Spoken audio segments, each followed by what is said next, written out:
देखो किसी भी देश में अगर तख्ता पलट हो जाता है तो वहाँ के लीडर को चुनना बहुत बड़ी बात हो जाती, और ऐसा ही हाल देखने को मिल रहा है इस समय नेपाल में। केपी शर्मा ओली ने वहाँ रिजाइन दिया, तभी से वहाँ ये बातें हो रही हैं कि आखिरकार किसको समर्थन देकर वहाँ का प्राइम मिनिस्टर बनाया जाए। इसको लेकर दो गुट आपस में लड़ बैठे हैं और इस लड़ाई में किन किन दो समर्थकों ने आपस में बातें कही, आइए जानते हैं। बहुत कुछ चल रहा है इस वक्त जियो पॉलिटिक्स में, आइए जानते हैं क्या है पूरा मामला। और नए पीएम को चुनना इतना खतरनाक और इतना मुश्किल काम क्यों होता जा रहा है जैन जी के लिए, आइए जानते हैं। देखो नया पीएम नहीं चुन पा रहे नेपाल के जैन जी, आपस में ही भिड़े सुशीला बालन के समर्थक। नेपाल के पूर्व सीजेआई सुशीला कार्की और काठमांडू के मेयर बालन शाह के समर्थक सेना मुख्यालय के बाहर एक दूसरे से उलझ गए। नेपाल का नेतृत्व कौन करेगा, इसके चलते इलाके में एक बार फिर से तनाव देखने को मिला है। नेपाल में केपी ओली को प्रधानमंत्री पद से हटाने के बाद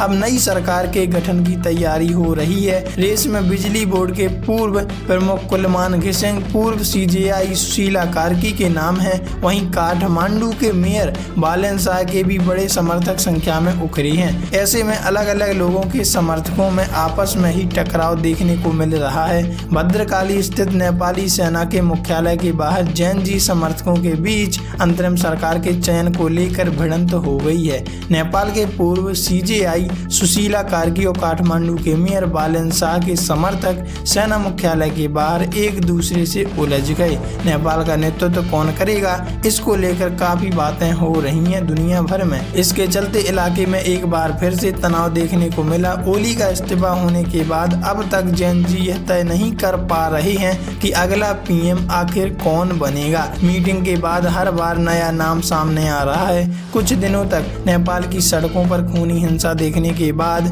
जैन जी प्रदर्शनकारी पिछले 1-2 दिन से शांत थे। नई सरकार को लेकर माथापच्ची चल रही थी, लेकिन गुरुवार को बालन और सुशीला के समर्थक आपस में ही एक दूसरे के ऊपर टूट पड़े। इस दौरान जमकर नारेबाजी भी की गई।